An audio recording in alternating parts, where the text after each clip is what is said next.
Mas Umar, mungkin di luar sana banyak yang ingin jadi santri. Mungkin mereka-mereka yang boleh dibilang terlambat, mereka yang tindian, mereka yang tatoan, mereka yang mungkin sebelumnya backgroundnya itu mabuk-mabukan, lalu pengen jadi santri. Menurut Mas Umar, mungkinkah mereka bisa jadi santri? Dan kalau bisa, bagaimana syaratnya?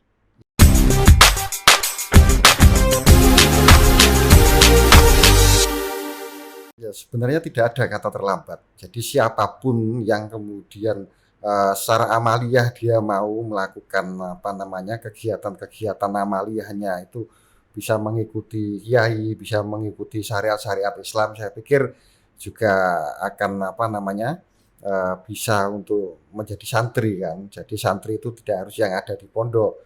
Jadi santri itu yang penting pertama dia mau menuntut ilmu dimanapun, yang kemudian yang kedua dia mau mendengarkan apa yang disampaikan oleh para guru, para kiai, para ulama, itu dilakukan. Itu sama juga dengan menjadi santri. Jadi tidak ada kata terlambat dalam menjadi seorang santri itu.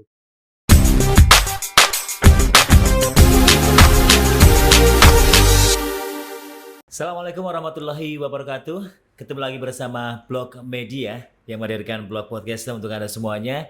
Dimanapun Anda berada, hari ini kebetulan akan memasuki atau menyambut Hari Santri 2021.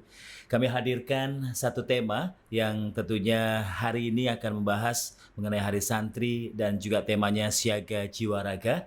Dan sudah hadir di studio hari ini. Selamat datang dan juga terima kasih Mas Abdullah Umar, Sarjana Pendidikan. Siap, Mas. Iya. Assalamualaikum Mas Umar. Waalaikumsalam Beliau warahmatullahi adalah Sekretaris DPC PKB sekaligus juga Ketua Fraksi PKB.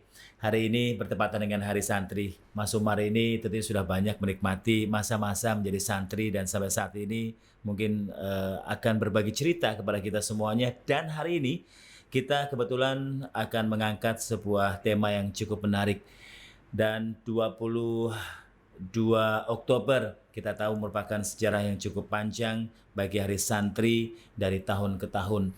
Namun sebelum masuk ke tema kita pada hari ini, Hari Santri, Mas Umar, saya tertarik sekali dengan apa yang menjadi filosofi panjang dari Kiai Haji Hashim Asy'ari yang mengantarkan Hari Santri ini hingga saat ini peran kaum kiai dan juga santri dalam melawan penjajahan di tahun 1945 tentunya menjadi sebuah resolusi jihad yang cukup besar dan harus kita teladani.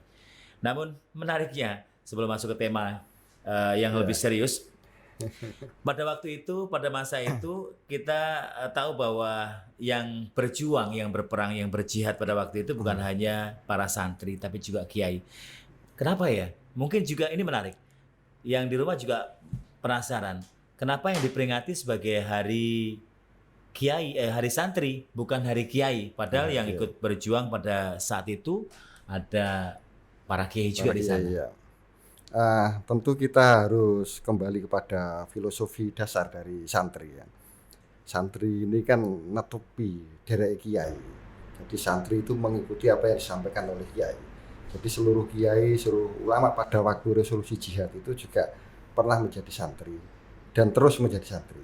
Jadi sampai hari ini juga mereka selalu berpedoman kepada kiai yang memberikan instruksi, yang memberikan perintah. Sehingga ketika Rois Akbar pada waktu itu Kiai Hasyim Asy'ari memberikan perintah melalui resolusi jihad kepada para kiai-kiai, maka para kiai-kiai inilah yang kemudian uh, mengabdikan dirinya sebagai santri, sehingga kemudian gelora-gelora inilah yang melatar belakangi sehingga muncullah seruan untuk kemudian Hari Santri itu. Oh, ternyata dari situ ya kita tahu bahwa Hari Santri itu diperingati karena memang geloranya para santri pada masa itu berjuang melawan kolonial penjajah di tahun 1945 sampai saat ini terus digelorakan, makanya muncullah Hari Hari Santri, Santri bukan ya, Hari Kiai bukan ataupun hari juga kiai. hari-hari lainnya. Nah, pada waktu itu kan para santri memang berjuang untuk melawan penjajah. Seiring dengan waktu, kalau santri sekarang ini perjuangannya seperti apa, Iya, Mas Umar? kalau hari ini tentu perjuangan para santri ini kan lebih berat karena menghadapi era digital, kemudian menghadapi kemajuan-kemajuan teknologi. Berbeda dengan perjuangan santri pada zaman dahulu yang jelas-jelas mengusir penjajah. Tapi kalau hari ini kan tidak kelihatan, karena hari ini perjuangan mereka kepada bagaimana kemudian meningkatkan peran serta santri untuk menangkal radikalisme, kemudian menangkal derasnya alur globalisasi maupun teknologi yang tentu ini butuh penetrasi yang kuat, ketahanan yang kuat dari para santri. Ya, setuju sekali. Santri memang harus berdaya dan juga harus kuat. Sampai saat ini semangat jihad para santri yang terus digelorakan, ini membangkitkan semua santri dari zaman dahulu sampai dengan saat ini. Itu masih memang harus dipunyai oleh para santri. Mas Umar, tadi saya sempat mengambil sedikit apa yang disampaikan Mas Umar, tidak bisa dinilai secara fisik Secara begitu fisik, ya, ya, betul. tidak bisa dinilai secara fisik. Lalu secara apa kita bisa mengatakan oh si A itu santri, si B itu bukan santri gitu ya? Jadi dari sisi perilaku tentunya. Kemudian yang kedua, jadi orang yang kemudian mencari ilmu atau mempelajari sebuah ilmu, ini tentu disebut dengan santri. Nah, ilmu itu kan bisa diambil di pengajian, kemudian di pesantren, kemudian di luar pengalaman, itu juga merupakan bagian dari ilmu tentunya. Yang ini tentu bisa diartikan sebagai santri itu tidak harus kemudian yang menetap di pondok. Jadi tidak harus di pondok ya? Tidak. Jadi ilmunya itu atau tolabul ilmunya itu bisa didapatkan baik dari pengajian-pengajian seperti itu dan juga diikuti dengan perilaku. Nah, ini perilaku seperti apa yang mencerminkan seorang santri? Ya tentu amaliyah Ahlussunnah wal Jamaah tentunya.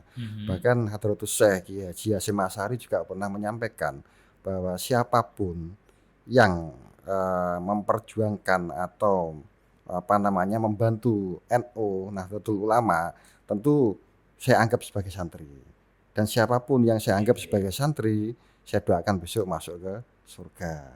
Jadi artinya amaliyah Ahlussunnah wal Jamaah itu dilakukan, itu juga sama dengan santri karena melakukan amaliyah kepesantrenan dan tentu tidak harus berada di pondok kan. Ya, sahabat Podcast dan juga tentunya sahabat Umar yang masih menyaksikan blog Podcast kali ini masih di Hari Santri tahun ini kebetulan 2021, temanya menarik ini, Santri Siaga Jiwa Raga. Waduh, ini tadi dasar-dasarnya sudah dijelaskan sama Mas Umar. Siaga, Mas, santri yang saat ini yang masih tentunya berjuang dan bergelora semangatnya untuk mengingat kembali tugas-tugas agar mereka juga tidak lupa tugas-tugas para santri. Siaga, Mas. Siaga itu apa sih yang harus disiaga kalau pandemi saat ini, apalagi di situasi pandemi? Apakah ini juga termasuk bagian dari para santri? Kebetulan tema santri pada tahun ini adalah siaga jiwa dan raga. Ini saya pikir juga sangat tepat Kementerian Agama kemudian memunculkan tema ini di situasi pandemi saat ini. Siaga jiwa raga itu artinya kan kita harus siaga keseimbangan lah antara jiwa dan raga, antara rohani dan jasmani. Karena di sela-sela pandemi ini kemudian pasca pandemi ini juga tentu butuh keseimbangan. Usaha, ikhtiar, kemudian juga tawakal ini menjadi hal yang sangat berkesinambungan antara jasmani dan rohani. Dan tentunya justru menjadi tantangan tersendiri ya, karena di saat misi ataupun juga semangatnya para santri bersiaga tadi harus dihadapkan dengan situasi pandemi. Lalu bagaimana para santri ini menyikapi situasi global saat ini? Mereka harus tetap belajar, mereka harus tetap tentunya menyerap ilmu, tapi situasinya kemarin-kemarin ini kan kita lagi diuji bangsa kita dengan yang namanya pandemi.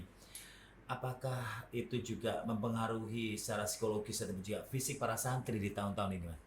Ya, tentu situasi pandemi ini kan memberikan pembelajaran bagi kita semuanya untuk kemudian kita menjaga berbagai hal termasuk menjaga kebersihan, kita menjaga diri kita baik secara jasmani maupun rohani agar lebih mendekatkan diri lagi kepada Tuhan. Kemudian juga berdoa, bertawakal, ini tentu juga menjadi hal yang harus kemudian diteladani oleh para santri untuk melakukan keseimbangan jasmani dan rohani, jiwa dan raga ini. Tentunya santri ini juga harus siaga menghadapi berbagai tantangan, kemudian juga harus berani salah satunya juga melakukan kolaborasi. Nah, kolaborasi ini kan sesuai dengan tema Hari Santri, di logonya itu kan penuh warna. Ya. Ini kan menunjukkan santri harus berani dan harus berkolaborasi kan. Nah, berkolaborasi itu dalam menghadapi tantangan perkembangan zaman di era digital seperti ini juga santri harus berani membuka diri untuk masuk ke berbagai ruang sosial di masyarakat. Intinya santrinya juga harus benar-benar melek IT ya saat Melek ini, IT termasuk. agar tidak ketinggalan zaman. Nah, santri yang kekinian, Mas Umar sendiri pasti punya pengalaman. Dibandingkan dulu Mas Umar dengan santri zaman now, istilahnya zaman sekarang, ini perbandingannya apa Mas yang paling mencolok?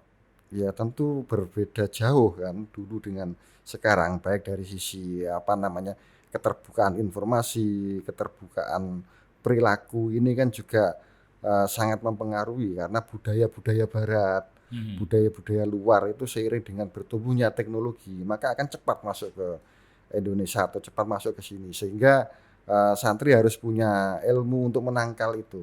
Itu yang disebut termasuk santri harus siaga.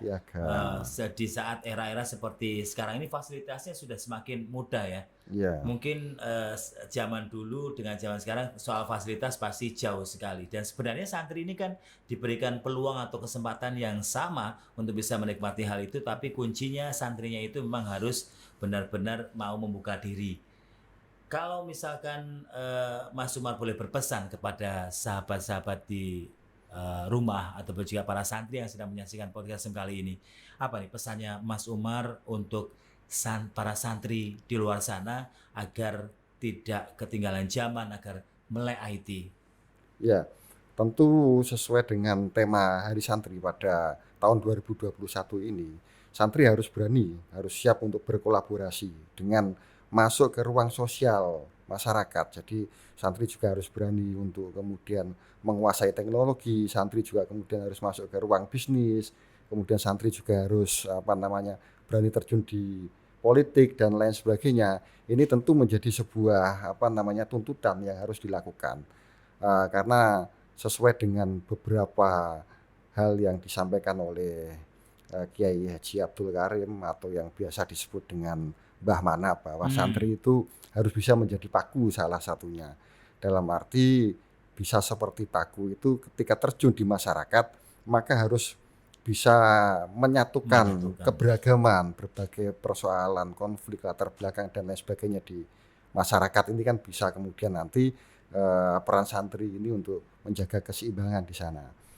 Yang kedua tentu kita berharap sebenarnya santri ini juga sangat produktif kan, sangat produktif untuk kemudian melakukan hal-hal baru, termasuk mengikuti perkembangan teknologi maupun kemajuan zaman, sehingga santri ini keterbukaan dan ketercepatan informasi yang masuk bisa langsung menangkap, mengakses sehingga tidak kalah dengan yang lain. Tentu juga ada rambu-rambu kan, ada koridor-koridor tertentu yang kemudian identitas santri baik dari perilaku maupun amaliyahnya ini juga harus berbeda dengan yang lain. Tugas-tugas santri memang saat ini kayak seperti semakin berat ya Mas ya? Semakin berat karena seiring dengan tantangan zaman dan juga perkembangan teknologi yang juga semakin canggih. Tapi jangan lupa bahwa santri juga harus tetap santun, rendah hati, dan juga berani menempa diri ya untuk bisa jauh lebih baik lagi. Dan ingat, setuju sekali apa yang disampaikan oleh Mas Umar tadi, bahwa ilmu itu tidak hanya bisa didapatkan di pesantren saja, tapi juga di luar banyak ilmu-ilmu yang justru bisa diambil atau dipetik maknanya supaya kita bisa jauh lebih baik lagi. Sementara ini kalau Mas Umar sendiri melihat para santri yang tadi diibaratkan seperti paku, sudahkah para santri itu banyak yang melakukan itu Mas? Ya, saya pikir juga peran santri ini sudah sangat luar biasa. Pertama kalau zaman dulu itu kemudian, memperjuangkan melawan penjajahan, kemerdekaan. Kemudian kalau hari ini juga harus, mempertahankan budaya identitas, Hmm, amaliyah-amaliyah dari, para santri.